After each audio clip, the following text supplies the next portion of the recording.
vous appelez-vous? Robert. Moi, Gérald. Finali.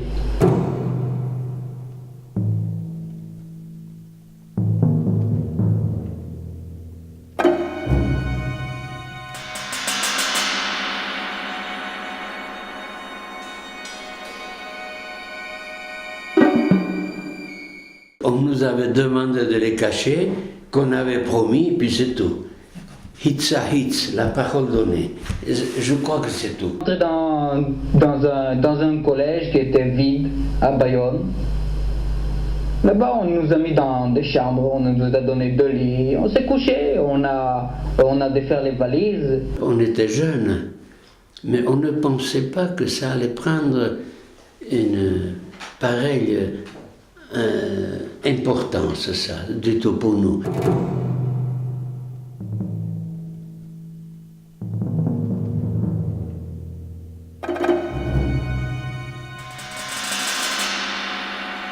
C'était une histoire qui suscitait le plus grand intérêt, non pas parce qu'ils avaient été baptisés, mais parce qu'ils étaient dans une situation, je dirais, très difficile, puisqu'ils étaient partis de Saint-Louis et qu'on ne savait plus où ils étaient. C'était déjà le petit déjeuner, je crois.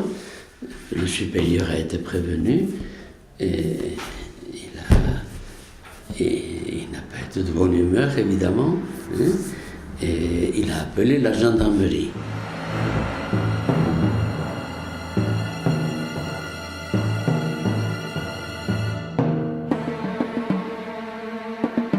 Ceux qui sont au courant de l'affaire s'inquiètent quand même du déploiement de forces et puis du déchaînement de la presse. Le journal disait chaque jour que toute la police, je dirais, de la région était descendue de Bordeaux et était en train d'enquêter, n'est-ce pas, sur les professeurs de Saint-Louis, parce qu'il était clair que les professeurs de Saint-Louis avaient manigancé, je dirais, le départ de ses enfants.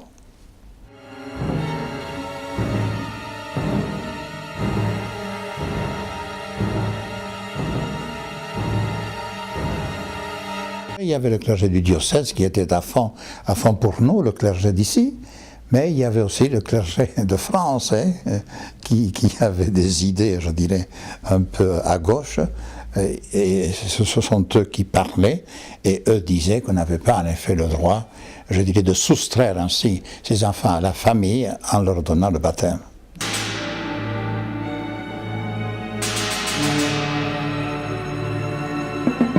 On est allé consulter le père abbé de Belloc. On sait que Belloc a une maison sœur ou filiale en Espagne à Lascano. On pense que les bénédictins sont traditionnellement laissent franchir la frontière, ont facilité pendant toute la guerre les passages de frontières à toutes les époques. Ils ont joué un rôle très particulier à cet égard. C'est la maison de refuge des bénédictins, depuis toujours. Donc, on dit il va falloir acheminer les enfants en Espagne et les conduire à Lascano. ¿Hay un caso? ¿Usted ha oído algo de los hermanos Finali? Sí, hombre. Sí, eso está hablando en el Le Monde todos los días. Están aquí en el monasterio, los han traído aquí. Ahí va. Entonces empezó a ver, le dijo el padre prior, Alberto, le digo, hágase usted cargo de estos 2 chicos y usted resuélvame el problema.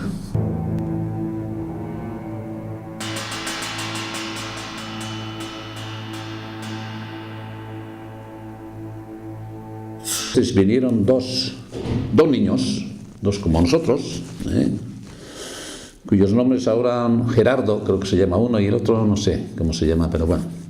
Y que nos dijeron, sí, 2 chicos que sí que han llegado aquí, van a estar unos días con vosotros, y estos hablan francés, y ese, no sé, nos dieron una explicación. El padre Mauro, que fue, diríamos, uno de los protagonistas, junto con el don Pío Montoya, sacerdote, esos 2 por lo menos actuaron ahí, y solía contar el padre Mauro, ¿no?, algunas cosas, y otras que he visto escritas también, ¿no? Entonces decía que un chico estuvo en Alegría, de Oria, que ahora es Alegui, bueno, Casa de Pío Montoya, y otro en Zarauz.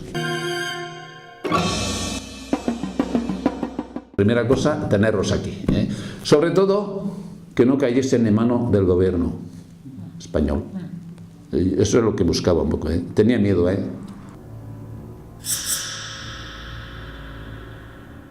que él pensaba que si estos caen en manos del gobierno español, no sabemos lo que va a pasar. No sabemos.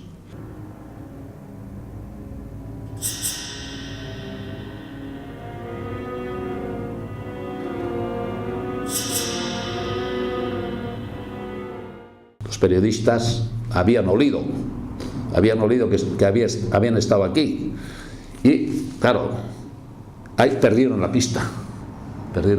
Entonces, claro, todas estas noticias, Le Monde y los periódicos iban saliendo, y se enteró el ministro de Asuntos Exteriores, Martín Artajo, y también el gobernador civil de Guipúzcoa.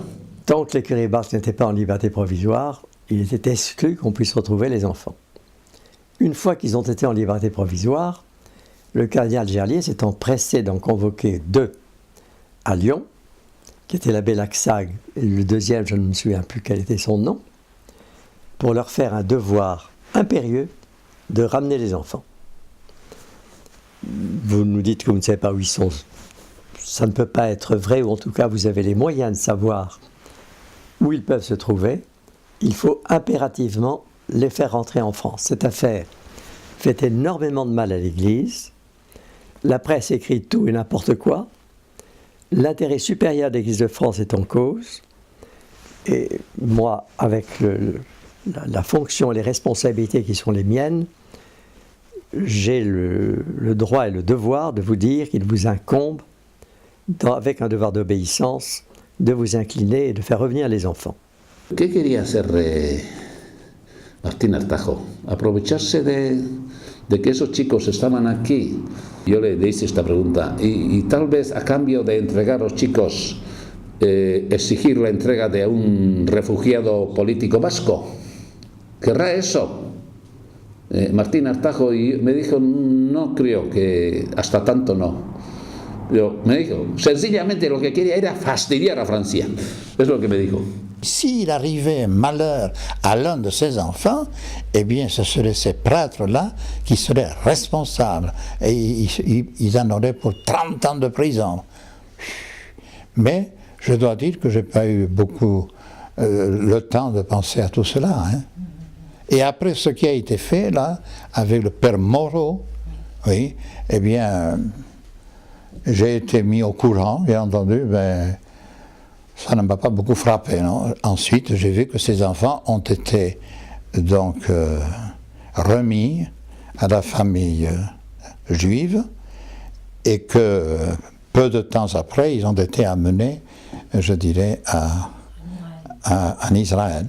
Decía el padre Mauro que lo que habían hecho con esos chicos, tanto la señora como también los sacerdotes, que eran bastante integristas, se ve, pues que no estaba, que él no lo aceptaba eso. En conciencia que no se podía hacer eso.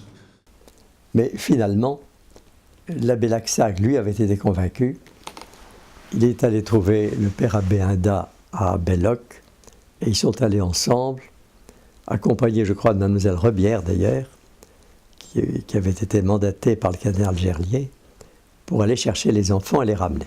La razón que usó ante el gobernador y no sé si ante el ministro, ahora lo recuerdo ahora, fue el argumento que usó. Mire, yo soy religioso. Yo tengo un superior por encima, era verdad. Y dijo, el superior mío es el abad de Belloc. Y el abad de Belloc me ha dicho, me ha ordenado que entregue a los niños.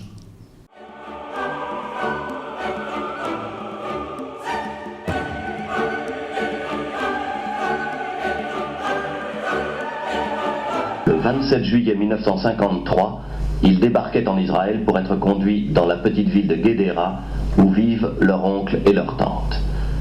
Monsieur et Madame Rosner ne parlaient pas français et pratiquaient la religion juive. À 12 ans et 11 ans, Robert et Gérald devaient une fois encore s'habituer à de nouvelles conditions de vie.